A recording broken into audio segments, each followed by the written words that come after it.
1947 के बाद में जब भारत और पाकिस्तान एक साथ आजाद हुआ, उसमें पाकिस्तान में कुछ कसक रह गई थी। बलूचिस्तान उस समय भी अलग होना चाहता था, लेकिन अब हुआ।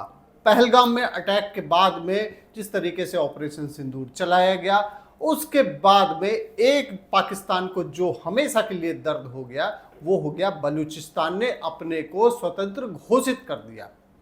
लेकिन यह स्थिति केवल पाकिस्तान में नहीं है, बांग्लादेश में भी कमोबेश यही स्थितियां बनती हुई नजर आ रही हैं और आने वाले दिनों में आप देखेंगे कि चटगांव भी अलग हो जाएगा।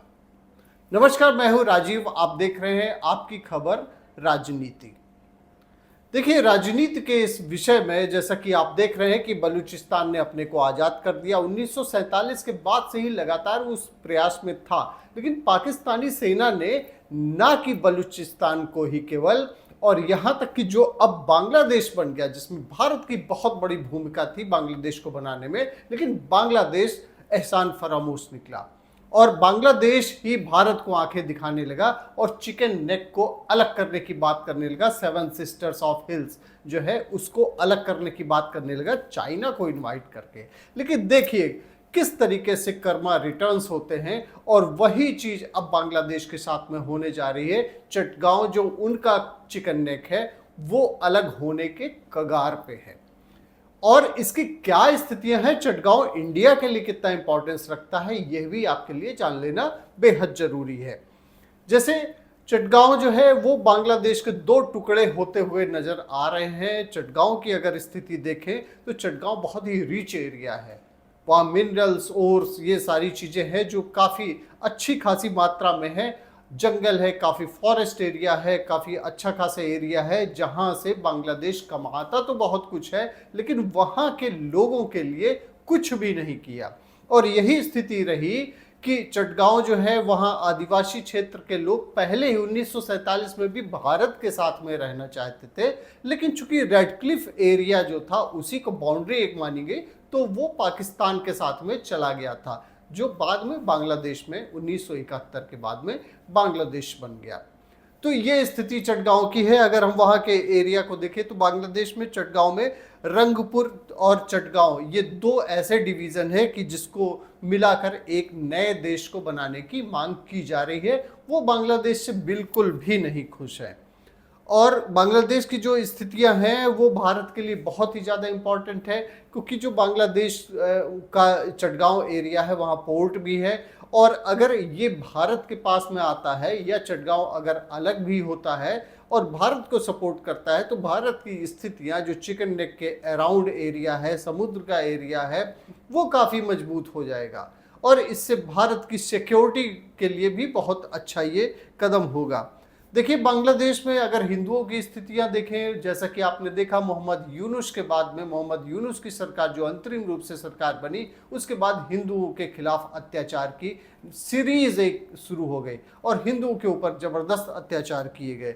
बांग्लादेश की अगर स्थिति देखें तो वहाँ पे 1,30,00,000 के आसपास जो है हिंदू रहते हैं, और रंगपुर एरिया में जो है वहाँ अगर भारत को मिला दिया जाए तो चिकन नेक का जो एरिया है 150 किलोमीटर और भी ज़्यादा ये बढ़ जाएगा, काफ़ी सुरक्षित हो जाएगा। हिंदुओं की पॉपुलेशन चटगांव में काफ़ी अच्छी है।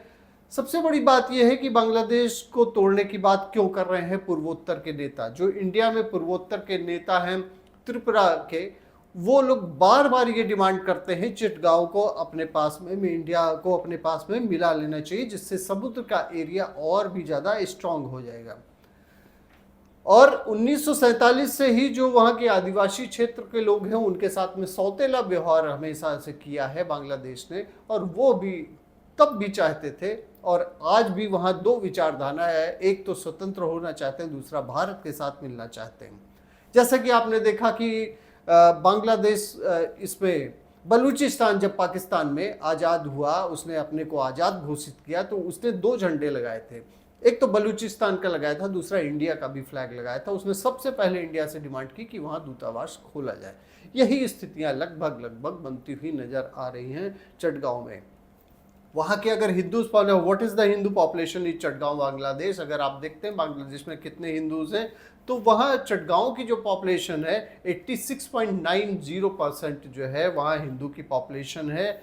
और ये टोटल पॉपुलेशन है चटगांव की पॉपुलेशन जो 86.90 है पूरे बांग्लादेश के पॉपुलेशन का। वहाँ हिंदू और बुद्धिज़्म, ये हिंदूज जो है 11.31% है और बुद्धिज्म है वहाँ पे 1.59%।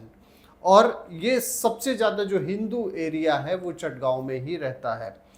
और अगर हम देखें ग्लोबल लेवल पर, तो भारत और नेपाल के बाद में बांग्लादेश ऐसा एरिया है जहां हिंदूज की पॉपुलेशन बहुत ज़्यादा है। आपने देखा होगा हिंदुओं ने काफ़ी रिटेलिएट भी किया और सड़कों पर उतरे और यूनुस सरकार के खिलाफ उन्होंने प्रदर्शन भी किया, कट्टरपंथ का ज़बरदस्त विरोध किया।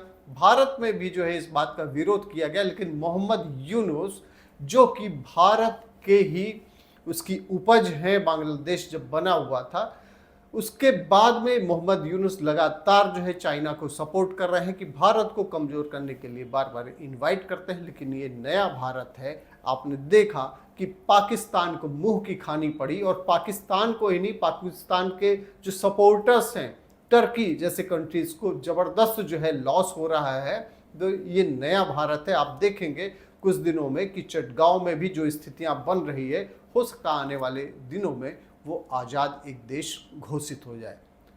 बहुत बहुत धन्यवाद आपका, आपकी खबर राजनीति देखने के लिए। आपको क्या लगता है कि जिस तरीके से बलूचिस्तान पाकिस्तान से अलग हुआ है, पाकिस्तान के अलग टुकड़े हो गए, अभी तो बलूचिस्तान हुआ है, कई और टुकड़े उसके होने वाले हैं, और बांग्लादेश की स्थितियां भी जो है, बांग्लादेश पहले इंडिया का साथ देता था और अब जो है मोहम्मद यूनुस की सरकार आने के बाद में जो अंतरिम सरकार है उसने बहुत ज़्यादा सपोर्ट चाइना को किया हुआ है। तो आपको क्या लगता है कि आने वाले दिनों में बांग्लादेश की स्थितियां क्या हो सकती है, और भारत जिस तरीके से सपोर्ट कर रहा है और वहाँ जो स्थितियां बन रही है, हो सकता है आने वाले दिनों में, आपको क्या लगता है कि भारत और चटगांव आने वाले दिनों में जो हो सकता है नया कंट्री, इसके रिलेशन कैसे होंगे, भारत की स्थितियाँ तब कैसी बन सकती हैं? Thank you.